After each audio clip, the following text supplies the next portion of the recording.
are one. Say we are one. Say we are one. Say we are one. Say we are one. Say we are one. Say we are one. Say we are one. Exactly. I want to thank you all for your time, for your open ears, for your open hearts, for your open spirits, your souls, everything. Thank you all. Once again, my name is Ahmad. I'll be around. I'm not going anywhere. If you like what you heard, come talk to me, and I can further speak to you on how you can follow me on my journey. Once again, thank you all for your time. And continue to have pride, purpose, and power, y'all, and continue to keep the work and do the work, y'all. Okay? Exactly. Thank you, DJ Lex, bro.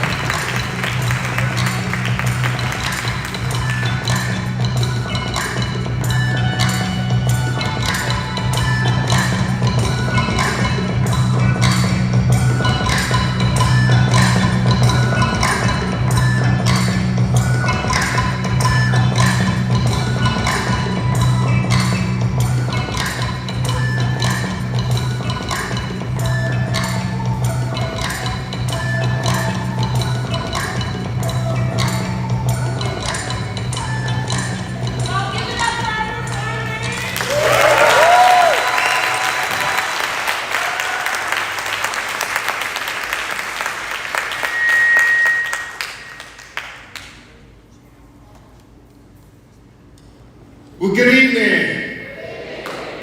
I am Pastor Zacharias, and welcome to each of you who are here on this Thursday evening for this Resist, Rebuild, Refuse, and Rebuild. So on behalf of John Wesley Zion Church, I welcome each of you who are faith leaders, community activists, advocates, organizers, political individuals to this house space and this town sacred hall. Refuse, resist, and rebuild. We gather tonight here on tonight in the spirit of this AME Zion Church, the African Methodist Episcopal Zion Church that was born in resistance, that fought in the struggle and anointed for justice. From Harriet Tubman's courage, from Frederick Douglass' stand on the shoulders of those who refused to be silent, to those who resisted systems of oppression and rebuilt communities rooted in dignity, freedom, and faith. And as the biblical prophet Isaiah said in Isaiah 58:12, you shall be called repairers of the breach, the restorers of the streets to dwell in. This is our call. This is our charge. We refuse the takeover of our communities by force that disregard our voices, our safety, and our sacred work.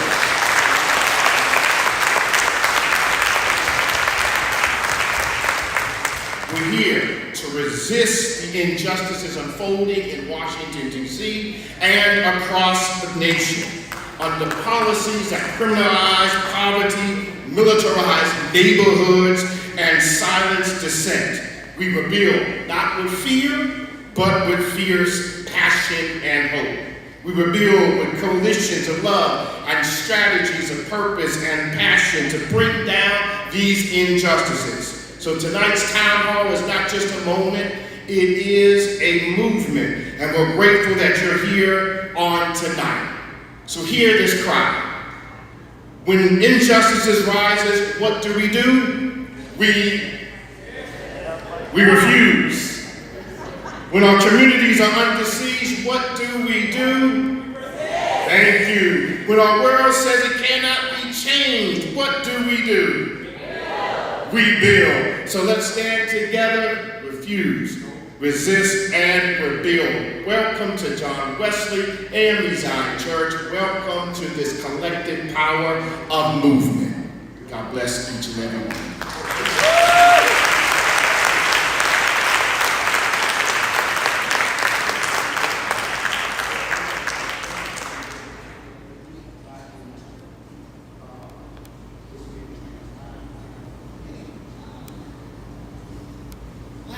Y'all, let's give it up for Pastor Zacharias again.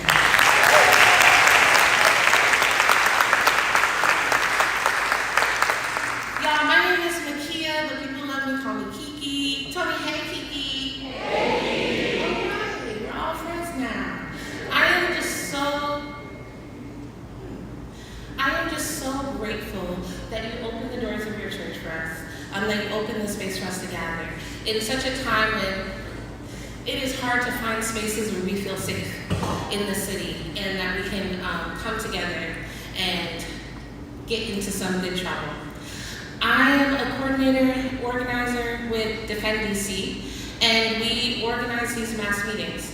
We are here to create spaces of coalition for you all to do the work, to change living conditions for the people of this city. And I'm not going to be in front of you for a long time. I'm really excited to bring up some organizers in DC and around the DMV who are all taking part in non-cooperation. Can you say non-cooperation? Non-cooperation. And I know that many of you represent many communities in this space, so I wanted to give a moment. If you could shout out an organization that brought you here.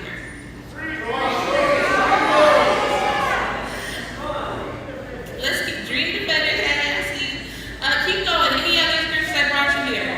Art Watch. Indivisible. Okay. I just want to welcome you all into the space. This event is really because of the work that you all are doing. So we are going to have a panel, and when I call your name, I want to invite you to come up to the stage. And we're going to have a quick discussion, and then you may have received cards. Can you raise your cards in the air? Wave them like just don't care. Anybody got cards? Okay, I see one. I see two. Do I have any more? Does anyone else have a card? Okay. On these cards, I'd like for you to write any questions that you have for the panel. Our volunteers are going to grab them, and then we're going to choose some and include them in the panel. Is that all right? Okay. All right, so to start us off, we are going to have on our panel from Free DC, Kaya Chatterjee.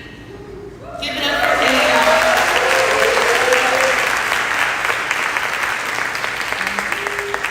From our DC for Palestine, we have Andrew Kati.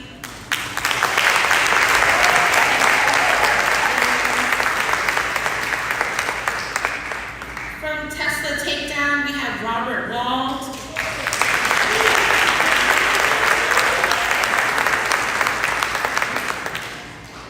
From Doctors for Camp Closure, we have Kate Sugarman.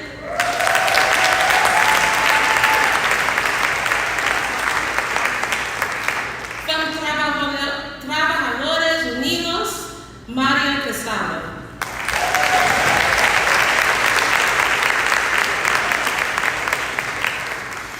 And I have bought as much time as I could. We also have some wonderful art happening around, and we're going to talk a little bit more after the panel. In the back of the room, we have a live podcaster sharing with her community about the event today. And I want to welcome from Boycott Target DC, Reverend Patricia Fears.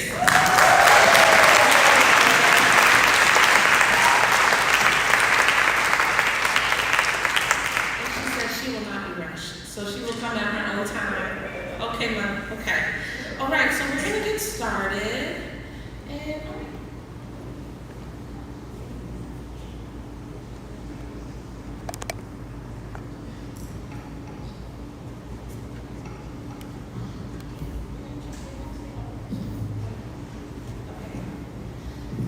as we wait for Reverend Patricia to come, I want to invite you all to,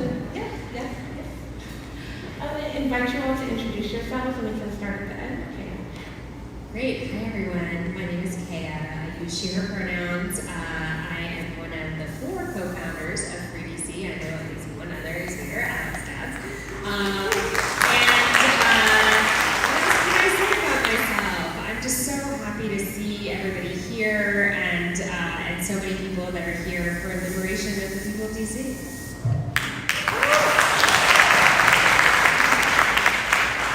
Hey all, I'm Andrew Caldi, he, him, here representing DC for Palestine. I am actually originally from Brooklyn, but I've been in DC for a little over a decade, and happy to be here to talk to you all about these intersections. Great to see so many beautiful faces out there. name's Rob Wald. I am with Third Act Maryland, and I am one of the organizers of the Tesla takedown rallies in Rockville, Maryland.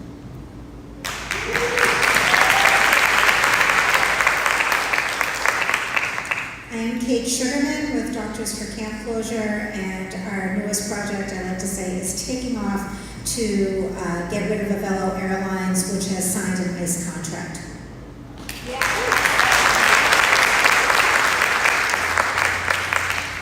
Good afternoon, everyone. My name is Mario Cristaldo, and I'm with Trabajadores Unidos, also known as Workers United of Washington, D.C. We're a community-based organization being the district, providing services and working with and fighting with laborers, low-wage workers, and other members of our community here in D.C. I'm happy to be here. Thank you.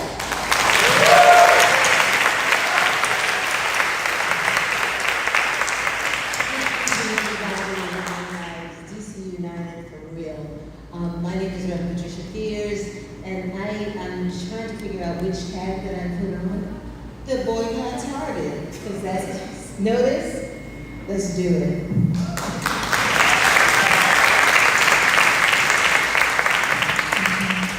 And I realized I didn't introduce myself, other than that you all love me.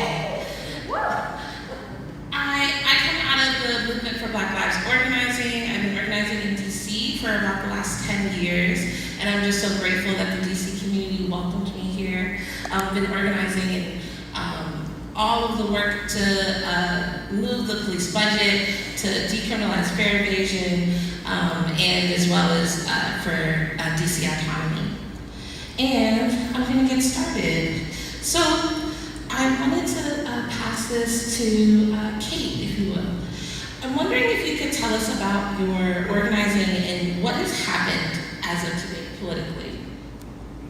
Well, with our organizing, our group is very small, Doctors for Camp Closure, and we've been organizing as doctors and healthcare workers that there's no healthy amount of time for people to be detained or deported, and we promote justice for all of our immigrant community members. But it's been a little bit of an uphill battle right now, to make an understatement. So we have taken on Avello Airlines. There is now a national coalition against Avello Airlines. Avello Airlines is the first passenger airline to sign a contract with ICE. They figured out that they were not making enough money, and they thought they could get rich by signing an ICE contract. And as we see in our community, one of the key tools of this fascist regime right now is the airplanes that flies people to ICE jails and the airplanes that fly people to deportation. So we are throwing sand in the gears of the deportation machine. ICE has already lost all of its contracts on the West Coast. They've lost their contract in Las Vegas, and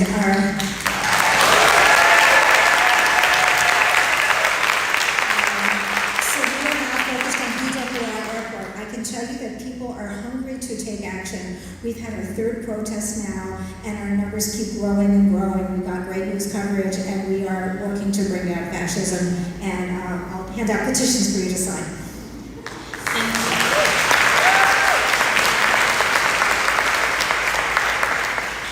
I'd ask the same question to you, Mr. Cristaldo. Tell me about your organizing and what has happened politically.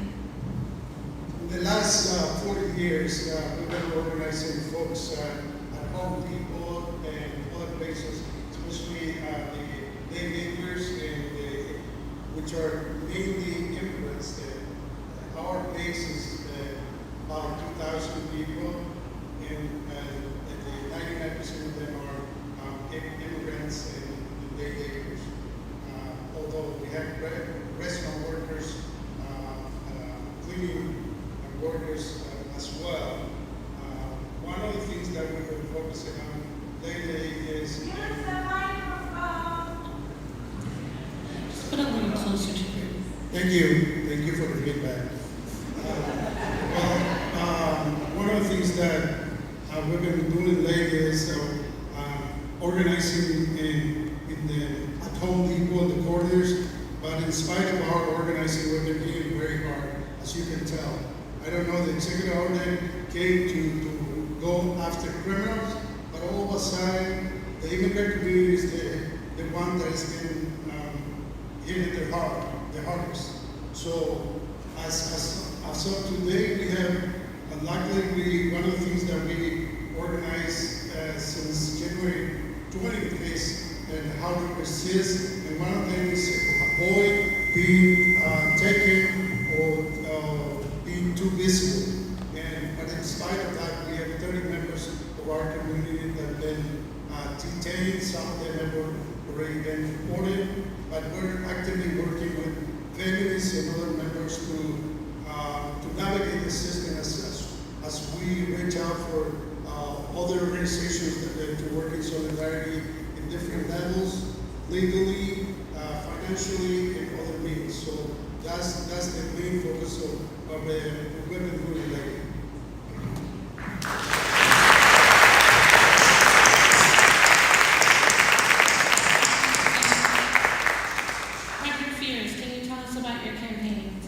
Yes, I would love to tell you about the campaign because it has now been 24 weeks consistently where started out as a small group of concerned citizens that wanted to go and protest in front of the Target on Columbia Heights. And so we have been out there diligently and consistently, and we welcome people. I consider ourselves some of the first collaborators because we will, if your organization wants to come out, if you want to learn how to protest for the first time, if you're not sure how to carry a sign or sing a protest song, you could come out there with us on Saturdays, and we have been, the consistency has made the difference. We have not given up and we have not given out. We are there, rain or shine, and we are there even in the blazing heat. And we have wonderful conversations with the neighbors just to let them know that this is really about shutting down the government, telling corporations that they have more power than we do, because they don't. And we are not going to give them that.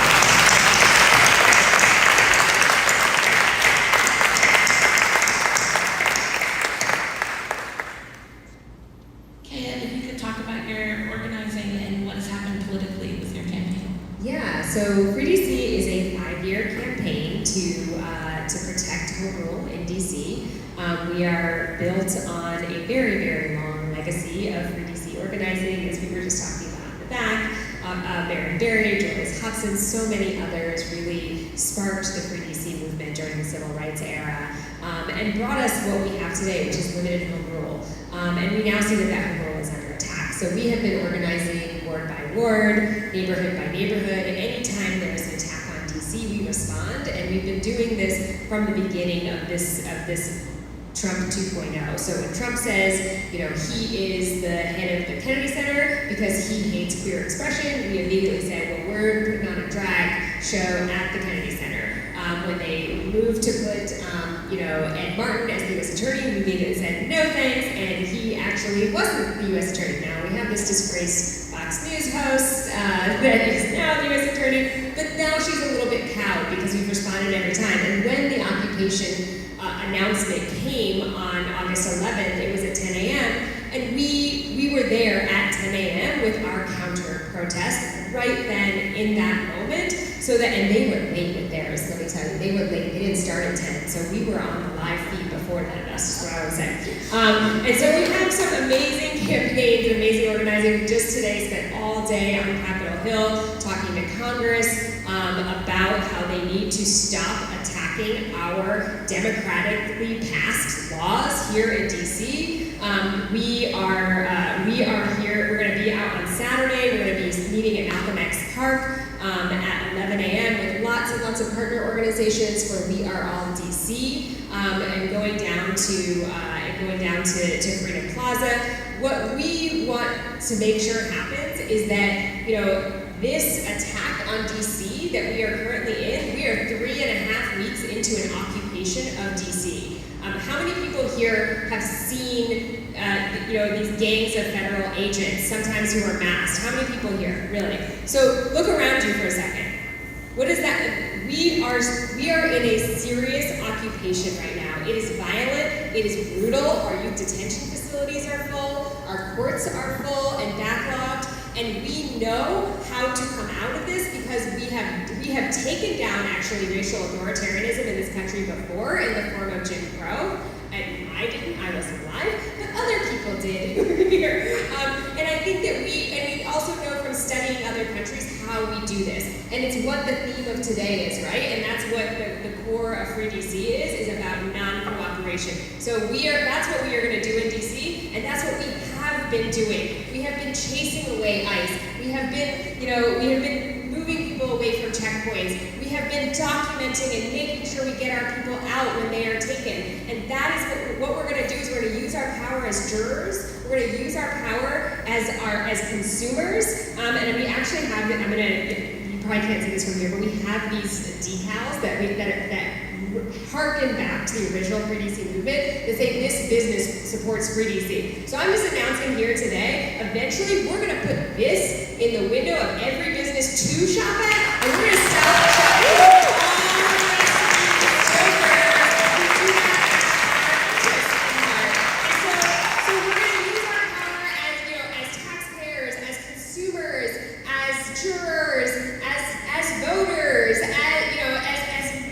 to organize our neighbors, and that's the core of this 5-year campaign, is that we're going to build so much power that we're not only going to beat back this occupation and this fascism we're experiencing right now, but we are going to get structural change and liberation, real liberation.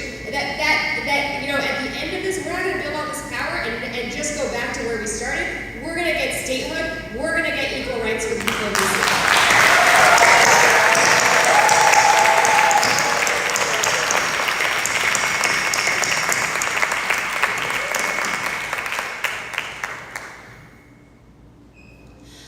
Thank you so much for that. I wanted to pass it to Robert Wall. If you could talk about the campaign for Tesla Takedown and what's happened politically so far. Yeah, so Tesla rally started in February. Every Saturday we've been out there, and the very first time my colleagues in Third Act in Maryland, DC and Virginia, we thought, well, let's try a rally and see how it goes. We had about 25 or 30 people for that first one in Rockville, and I thought we'd have like 10 because that's what happens a lot of times. But people were just starting to get their jobs stolen from them, and they were pretty angry. And so we did a rally for an hour, and then broke, and then a number of us went and did another Tesla rally in Arlington, and we thought we would just do one rally. That's what but we realized that the tone, the anger of the people who were there, the hurt, the pain they were feeling, was different from what we had seen at other kinds of actions that we had done. And so we decided to do one the following week, and the crowd doubled. So we tried to do one the week after that. It doubled again. The crowds kept doubling and doubling. And we tried injecting a little humor into the festivities. We have now a large store closing banner that we hang in front of the Tesla showroom on the sidewalk, and people bring music, and it's been a great community building effort. Deep friendships have formed right there on the sidewalk with cars whizzing by at 40 miles an hour in Rockville Pike, and a great way to make connections with other organizers. So we've learned that that's a great way to make those connections and for different groups to help each other out down the road. And you probably remember Trump and Musk had a big falling out, supposedly, and some of our rally crowds died down a little bit, but you might have noticed that Musk keeps popping up. And And there have been reports recently that his AI program, Grok, spouts racist and misogynistic and anti-Semitic answers to queries. Apparently he has some grand plan to create an Elon Musk manufacturing zone in that ridiculous Gaza Riviera, I don't know what the hell it was, dream that Trump had. So yeah, clearly, Musk is a major threat. He's also the wealthiest person on the planet. And so we're just keeping it up. We've been pretty successful across the country in really damaging Tesla sales. And I'm hoping that we're sending a message to other billionaires who want to mess with our democracy. That if they mess with our democracy, we're going to mess with their businesses. And so that's what we're doing.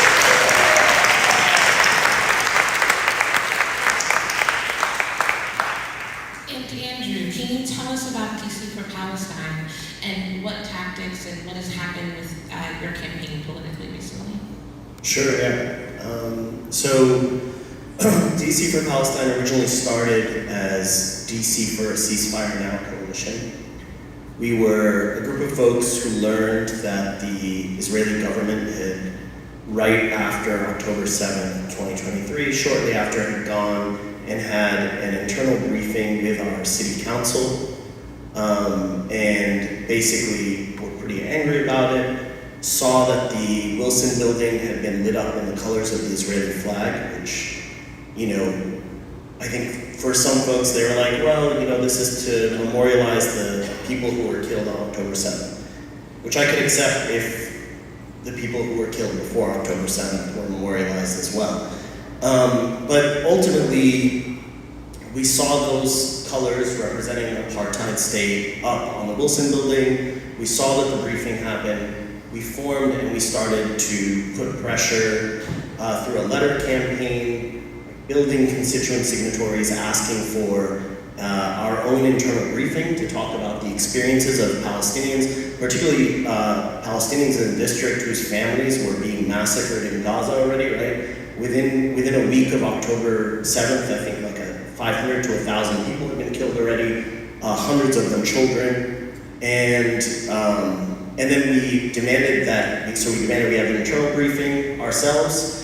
We demanded that the colors of the Israeli flag be taken off of our government building. Especially, that dragged on. By the time we put those demands out, it had been up there for at least a month. And then we demanded that the council pass a resolution calling for a ceasefire, right? And what we did is we arranged at that point, we had a lot of signatories on this letter. We basically started to identify folks based on ward, reach out to them, and arrange meetings with their council members. So we had folks in every ward, and we arranged for them to meet with their council members, express their dismay about what was going on. We started to also arrange an internal briefing, which we did successfully have. And in that briefing, council members, I think almost every council member sent somebody or attended themselves. I think the chairman, for example, attended himself. And they basically heard about the experiences of Palestinians who were talking about, 150 or 100 members of their families having been killed in Gaza. People talked about their entire father's childhood neighborhood being demolished and disappeared.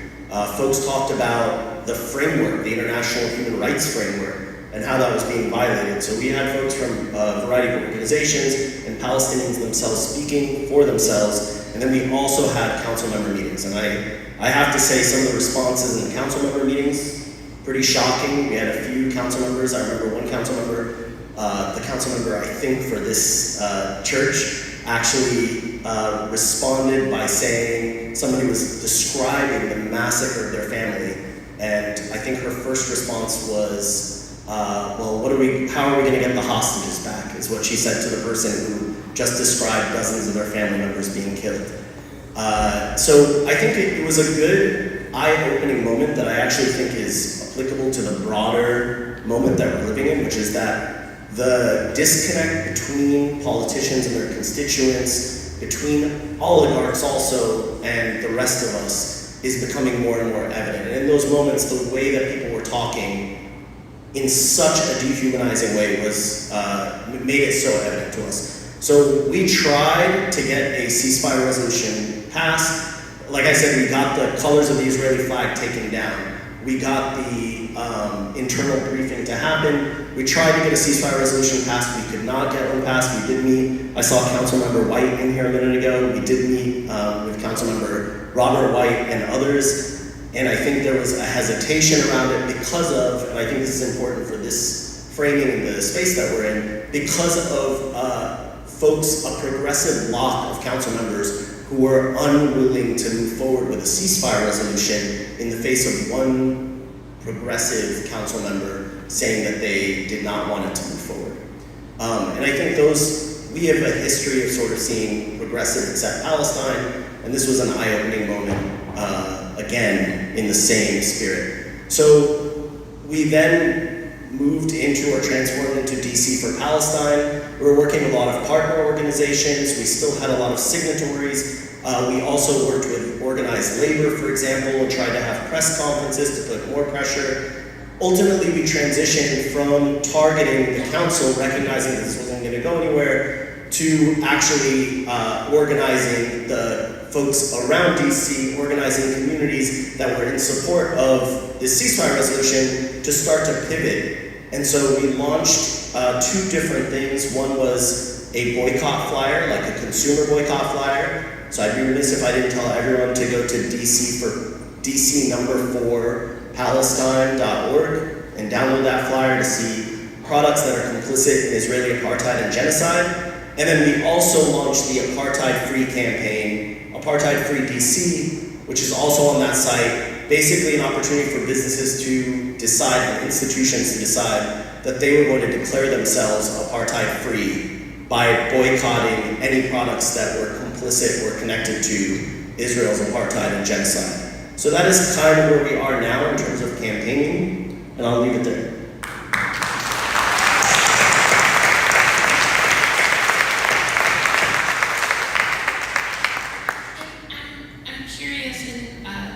Any two of you would like to share. What tactics, what decisions have you been making that you feel like has been working? What has been feeling good? What has been giving you hope? What have you done recently that you feel like the community has really responded well to? And anyone can take the question. I am shocked that so many people want to go to remote locations around BWI Airport to take down this really bad airline. Just past Sunday, we had our most recent protest, and the word got out, and there was a mobilized link, and people are hungry to do things, and people kept coming, and we're really getting Governor Moore's ear now, because Governor Moore could kick Avello Airlines out of BWI Airport, and he responded to us. Not in a good way, but he heard us. Yes, we need each step to get to liberation. Absolutely. Thank you.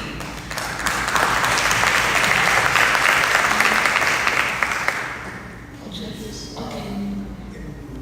In the case of the takeovers, the immigrant community, the wage workers, one of the things that we've been doing is organizing Know Your Rights sessions all over the city, and also in our center.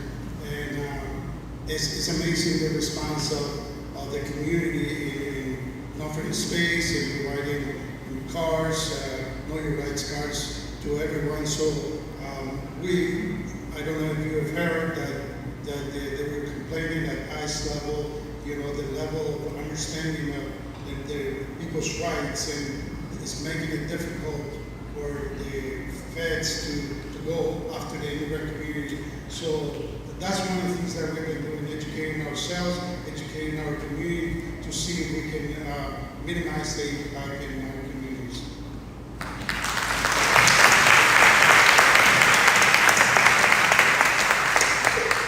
One of the things we've seen is that having a huge number of tactics is really helpful. I'm curious, like, how many people here have been to boycott of Target or Tesla or, you know, Amazon or Home Depot, or, you know, that's like a third of this room. You know, so we have folks who've been tabling, folks who've been wheat pasting, folks who go lobby in Congress, folks who like, you know, the idea here is that there's actually a role for every single person in this room, and we need all of you. And so I feel like it's the diversity of tactics that's been working really well for us, that everybody has a place to plug in.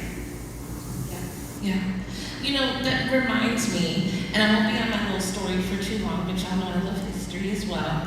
And I think about the Children's Crusade in Birmingham, and for the fight for segregation, in between, I think about a 7-day period, right? You have Martin Luther King, you have Fred Shuttlesworth, and they have so many different actions happening, right? You have people boycotting racist establishments downtown around Easter. You have people doing mass marches to the city hall to register to vote. You have folks doing sit-ins in libraries, kneel-ins in churches. You have all of these different types of actions happening, and a place for everyone to plug in, because they understood how the system was impacting the commerce, was impacting our voting rights, was impacting segregation and our rights and dignity as a people. And so I totally hear that when you're talking about a diversity of tactics. It's what's actually working.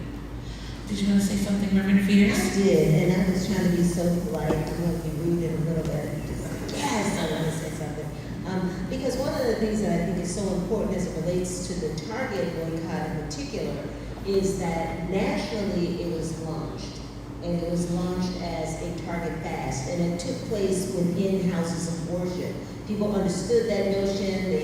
This was the Lenten season, so they were ready to do the fasting. But then there were a lot of people that had no idea that that's what needed to take place. So we needed to include them in other ways. Now, I could say on the national scale, it was all about fasting. It was all about creating those options, letting people know that there are Black and brown people whose products that were once in the store no longer there. Here is that list. Go online. I mean, we go online for some of the craziest stuff. So we could go online and purchase some things. And so we were able to talk about that, the financial literacy and how important it is to keep those dollars circulating in our community so we can have greater impact and for it to have a long-term impact on these stores. But I did realize that in Washington, we were the only ones that were bold enough, brave enough, courageous enough to stand in front of the store and tell them, no, we are not going to allow our people to come in. We are going to give them the information that they need to go someplace else. And we have been in that community, and we have made friends now with the vendors. The vendors have changed, even giving away their items. They started out with doing simple things like jewelry and fruits and vegetables and stuff, and now it's household items. So they are walking in lockstep with us, which I think is a really powerful indication that we're shifting how we spend our money to really say, here and no more. You know, if you want to be the biggest, richest, most powerful person, yeah, it may cost you a little bit. And we do know that over this time, even though Target has said, they got rid of their CEOs, he's not gone. He is, you know, he just put his COO into place. So it's just a face change. The culture has to change. And so since they need a culture change and they don't seem to know how to do it, we are showing them the way. We are going to change the culture for them by not spending there. And the big box could just be a minute and go away.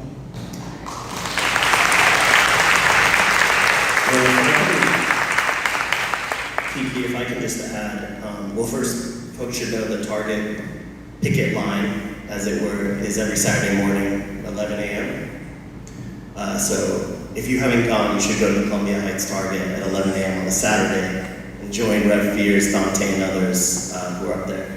I think in terms of things that have been working, I know in our campaign, first, I am sure folks, I actually should ask, how many folks here by show of hands have ever heard of the idea that Palestinian civil society in 2004 and 5 called for a formal boycott of Israel? By show of hands, and there's no shame if you know. Okay, so not everyone. It looks like about 50%. I'll touch on that in a second. What I will say is, I think we all know that there are people who live in DC, and then there are people who are living in DC. And that was an interesting and eye-opening moment in terms of organizing, where we were reaching out to folks, and people didn't know what ward they were in. They did not know which ANC, like who their ANC was. And as we did the work around this ceasefire resolution, we were also politicizing these folks and bringing them into the fold of DC politics to better understand both where they live and also how people are being impacted. And I think that that was an important eye-opening moment in terms of doing the organizing. I will say in terms of what works, like I have been organizing for 24 years around Palestinian rights, queer rights, like black struggle, any sort of intersecting and anything adjacent to Palestine. A lot of times we have done very targeted campaigns of boycotts, right? So Palestinians called for this boycott, divestment, and sanctions, a la South Africa. Like they literally went to South Africa, met with the ANC, and spent time learning about the boycott campaign, came back to Palestine, and enacted it through civil society. And in those campaigns, what we've seen is that you don't tell somebody to boycott 600 things. You find a target, and you basically go in on them until they concede, and they become the example for everybody else. And that happens a lot. So we have had a number of examples like that where companies are targeted. People will say, well, why not this company, and why not that? And actually, here's this list of 7,000 things. And I'm like, yeah, that's cool, but we're trying to make this impact because it's not just about the boycott. It's not just about the campaign. There's the education that comes along with the campaign. There are the folks that are brought into community as part of that campaign. And that all makes it full circle, right? That is the thing that brings some of us in DC for Palestine, for example, into this space. So hopefully that's helpful. It is. And I want to ask a couple more questions, and just to mix it up, and also allow for our folks to be able to be in discussion with you all in the workshops that will be happening next. Can you all raise your hands here who is looking for volunteers for your organizing? Everyone here? A lot of you have questions about, well, is this person need volunteers? Does this person need volunteers? You have your answer. Everyone is looking to have more volunteers in their work. My question, well, not my question, your questions are, okay, yeah. What does the flourishing coalition of boycotts, what do you think is possible if we all are working together? What does that look like?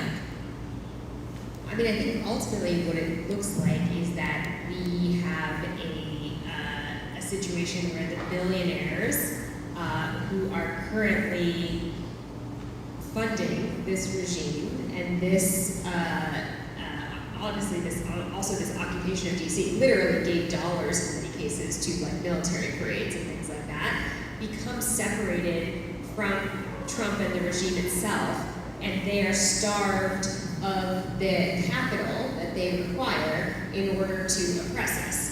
And so, like when Putin invades Ukraine, there is the international community says, "Oh, that's bad," and the first order of business is economic sanctions. And so we know that this is a tried and true tactic to have economic sanctions. The other thing that happens is that we keep these dollars in our community if we really do this, right? We are able to right here in DC say, like, we're gonna create jobs here, we're gonna have a flourishing economy right here, support our small businesses, begin to do like food co-ops, buying co-ops, and actually, figure out how we set up a system so we can thrive while we are dismantling the system that's oppressing us. In actuality, it's shifting the power. It's taking the power out of the hands of those that have no compassion or consideration for the people and putting it back into the hands of the people. And it's allowing us to break through that melees of I've got to have something.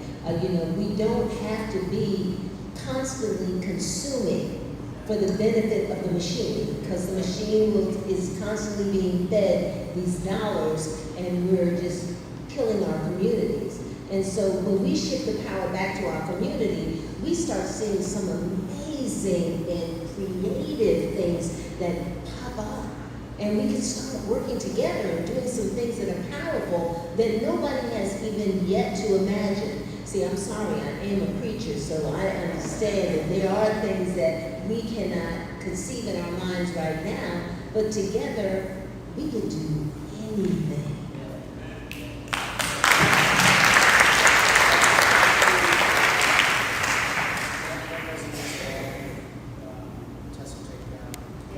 Closer to Kenya. Okay, can someone share? We have something. Is this working? Okay, it's working. Yeah, so I mean, activists have been talking for a long time about how we need a new economic system in this country, or really all over the world. And I think that boycotts are one way to help bring that about.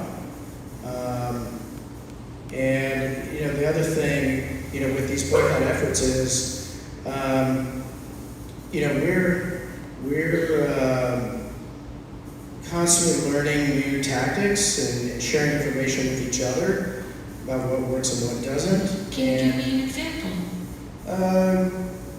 Yeah, sure. I mean, I've looked at a little bit of what's going on at the Target rallies, or the lineup out in front of the stores and stuff like that. And you can borrow some ideas from those kinds of actions, and even with things like banner making, different kinds of artistic things that you can do. There's a lot like that going on. In Rockville for the Tesla, we partnered with an indivisible group and kind of turned that into a big No Kings rally where people lined up on Rockville Pike for, 5 miles. So, there's a lot of these things kind of run together. Thank you. I think the next No Kings is October 18th. That's right. Just remind me. I'm going to go down the line. I'm curious, and I'll start with you. I want to name. The question asks, if I hold myself accountable to doing one thing a day or one a week to resist DC occupation, what should it be? And before you answer, I just want to let you know there's not going to be one way that we get free, right? And I know that it would be great if we all had a cookie cutter answer. But to name that, I'm going to invite them to do one, but there's going to be much more is required of us. Just to name. If I were to give one example of the things that we can do to be able to be effective all together in thinking about the occupation that we have, is letting the mayor know that we're in total disagreement with this. I don't know how much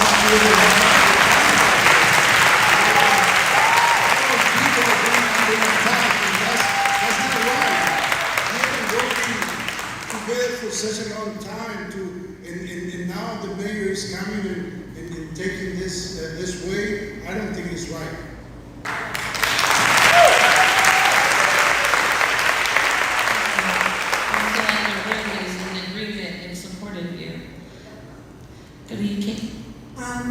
Yeah, to all of us, be outside, look out for our neighbors, speak out for our neighbors, and do what we can to, protect our neighbors from these goons, these fascist goons that are coming into our neighborhoods, and they need to leave, and we need to stand up and stand out and look out for all of our neighbors.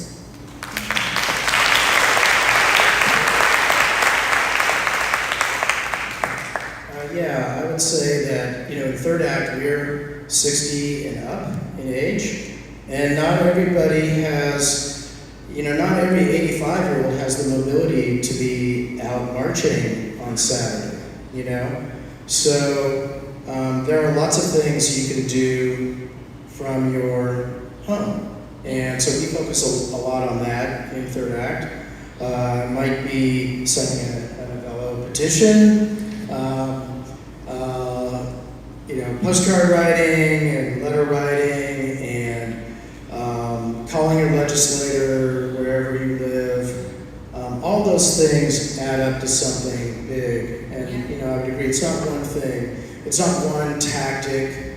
We need to be doing everything.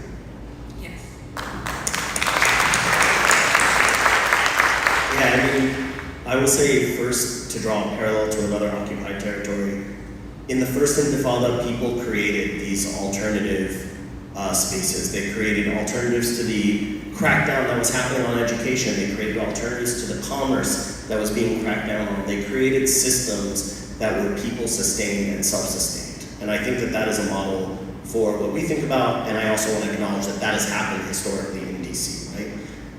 In terms of one thing, something I often tell folks is, we spend so much time resharing something somebody else has crafted, and that's important, right? We gotta amplify messages, but we are all also in unique spaces, and if we absorb the information, we take a minute, we bring ourselves down and we absorb that information and we reshare it for an audience that we are connected to, right? I know I'm in parent spaces, for example, I'm sure a lot of y'all are. It is really helpful. It can resonate in ways that other folks don't have access to, right? I'm in a Palestine organizing space. There are a lot of folks who, like I said, do not know a lot about the way DC is governed, and we've been able to share so much information with them that has helped bringing them into these spaces.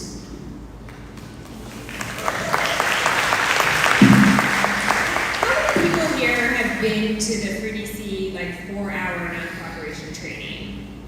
Like a third of the people here. And you compare that to the number of people who raised their hands when you said you've seen masked federal agents in your neighborhood kidnapping your neighbors. That gap we need to close, right? We need to get skilled up right now.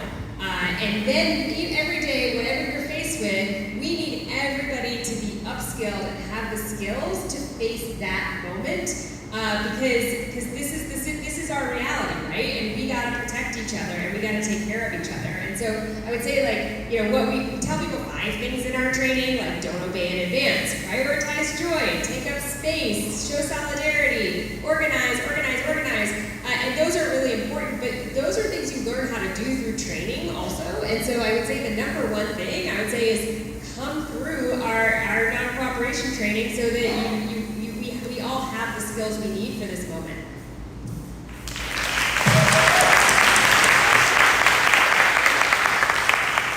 I think it's important that we educate ourselves and open up our mouths. I think sometimes we get too comfortable. So my request is on a daily basis, try to find a way to get comfortable with being uncomfortable. Go ahead and say the harsh word. Dare somebody to shut you down. Just see if you have that courage to dare somebody to shut you down. And that's going to take practice. So tomorrow, just go ahead and say, just like we heard, the mayor sold us out.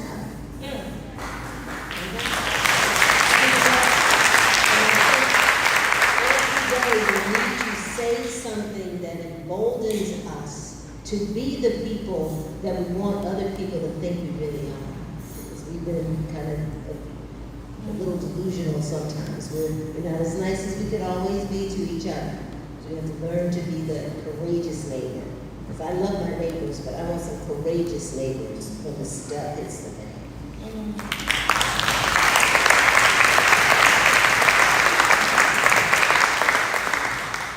What would you say to folks who are in deep support of Bowser in this moment? What would we say to folks that are not really on our side right now, What would you say to them this moment? Okay, I got a whole text for that, okay? In Jonah, you all know the big fish story. Every now and then somebody needs to go and tell that person in the bottom of the ship, because the storm is taking place, and they're throwing things overboard, wake up. It is not about a friend contest. That's what we're dealing with at the White House. People want to be friends with a politician. We want you to do what we sent you there to do. Because when you go to your job, and you don't do your job, there is a period that you're written up, and you've got this, thing. So we just want to say, I hear you, I love you, you can love her to life. Because I have a lot of neighbors that really, she's just so sweet. She's in a difficult situation. And what about us? She has security guards taking care of her. We worried about them picking us up. So, no, get some courage.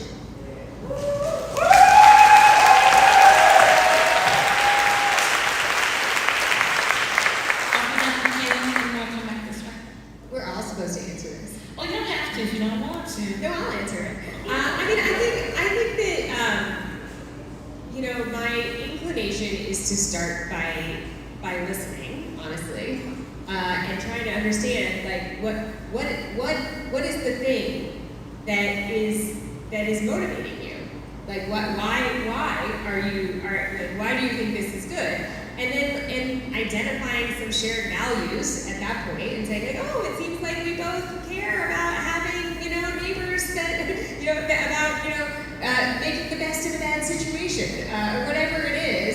And then maybe only if there's some rapport, bring in some new information. Like, did you know that she actually said she welcomed this? And let's think about what are we welcoming, and bring some new, and I think that a lot of people actually don't understand what's going on, don't understand that our juvenile detention facilities are full, don't understand that there are armed guards with semi-automatic weapons telling children at Union Station that they can't get off the train and go to school. Like, that happened today. And I think a lot of people don't know. And I think that, I assume that, I really believe that in DC we have some shared values, and that if we have these conversations one by one, and we listen and we identify shared values, and then we share what we have seen. We just saw everyone in this room has seen what's happening. And not everyone in DC has. And so we have to share what we've seen and then say, there are alternatives. There are a lot of great people who could be mayor, and there's a primary in June. I'm just saying, June's coming.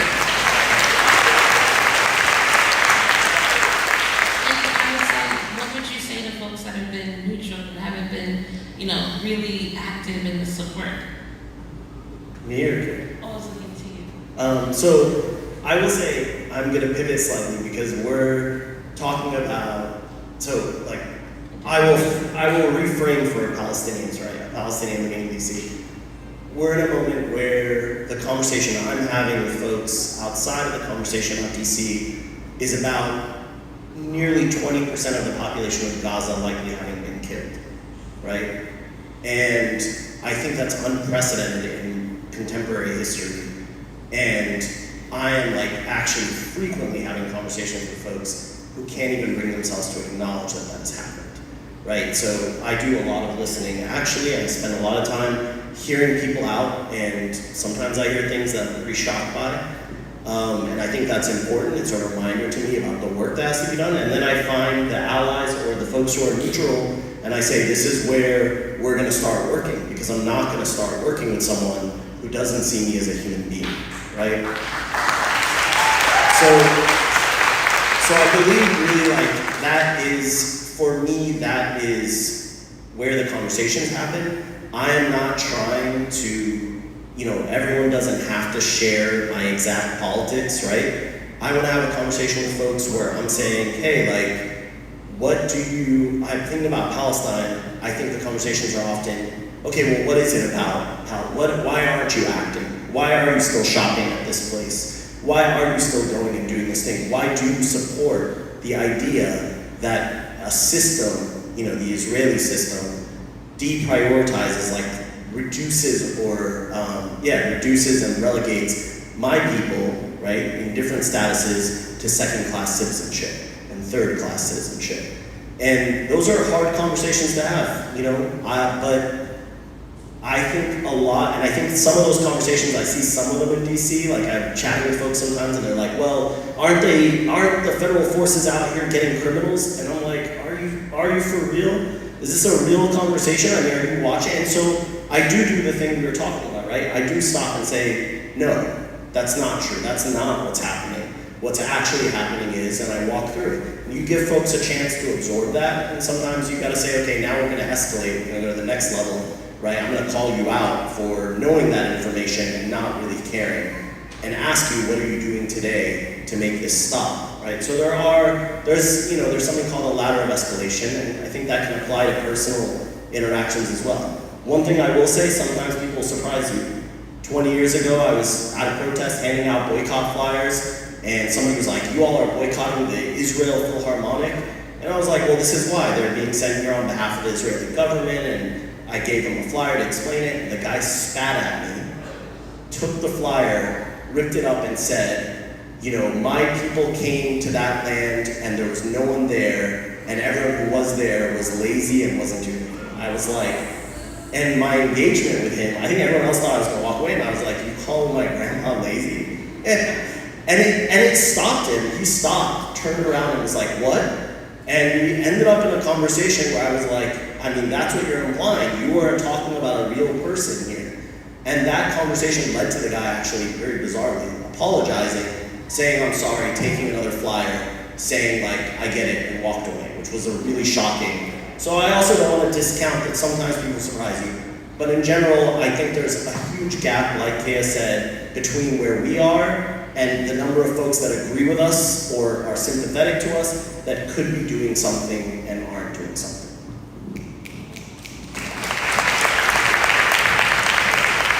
Yeah, I'm pretty firmly in the doing a lot of listening camp to try to understand the person I'm talking to. You know, there are a lot of people out there who disagree with us, but even all the people who disagree with us aren't all the same either. They have different reasons, and I do try to connect with people on shared values. I think that most of us, I hesitate nowadays to say all of us, have the same basic needs. You know, we want clean air, education for our kids, a solid roof over our heads, clothing, you know, all the basic needs that we have. And we want to be free to live the life we want to live without being bothered. And so if I can talk about that, and I mean, I'm not a DC resident, but if I bumped into someone who was really gung-ho about the mayor, you know, I could talk about those shared values, those basic needs that we all have, and explain how what's going on in DC interferes with all of that, you know? Thank you. I want to go to you too, and I want to hone back in, and really specifically, you were speaking out to someone that is on the other side, and what would you say to them? I do yell at ICE agents outside the clinic, and I'm not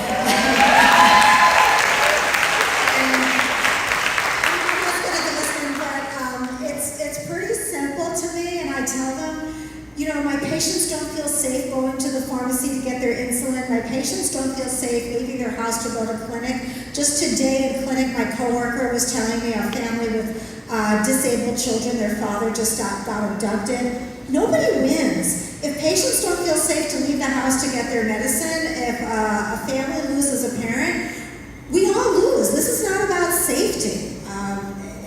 It's just very clear to me. Thank you. And I'll have you close us out.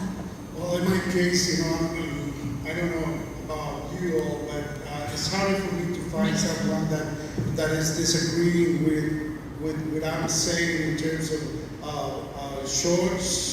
showing them that some of our members can't even go to work anymore and don't have the opportunity to take neither the bus nor another type of transportation because of fear.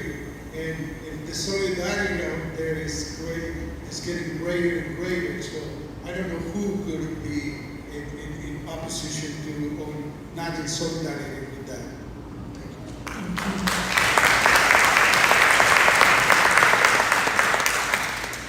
Well, I want to appreciate all of you for all the amazing work that you're doing, and appreciate you for taking your time to speak with us tonight. I know that this is not the end. We are all going to go into session with each other to talk more. There were some questions about, well, what's the strategy and how are we going to escalate? And I'm not going to say it on the mic. And we're going to get into some space together to talk about strategy. I'd love to invite you all in this moment to turn to your neighbor, and I'm curious, what do you feel inspired to do next? What do you feel inspired to do next? And then I'll bring it back.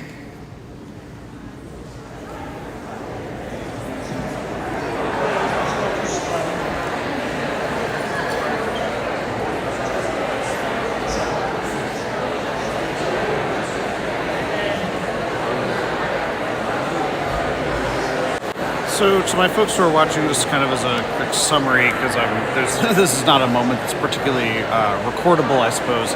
Everybody's kind of dialoguing amongst themselves. This is a panel that's taking place here at a church in Washington, D.C. And essentially the purpose of this is that 3.5 weeks into the federal occupation of Washington, D.C., folks here are organizing next steps to kind of resist is the word they were using, the federal occupation. So originally there had been a 1-month plan for the federalization of the DC police. It looks like the mayor is signaling essentially that that Mayor Bowser will allow much of the current situation to continue. My limited understanding is that includes that the National Guard is now set to continue policing the streets of Washington, D.C. until the end of the year, as well as Mayor Bowser has said he does wish. Solid as a rock, rooted as a tree, we are here, standing strong in our rightful place, in our rightful place, in our rightful place. Okay. I want to thank you all. I want everyone to give it up for our panelists.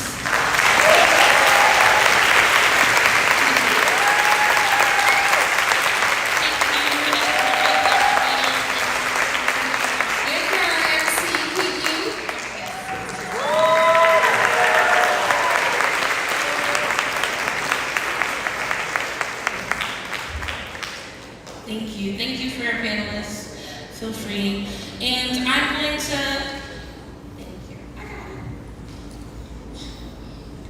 you all can see them in their different workout groups that I'm going to walk you through. But before we do this has been a labor of love, and I want to invite my partner in crime up on stage with me, Maxine.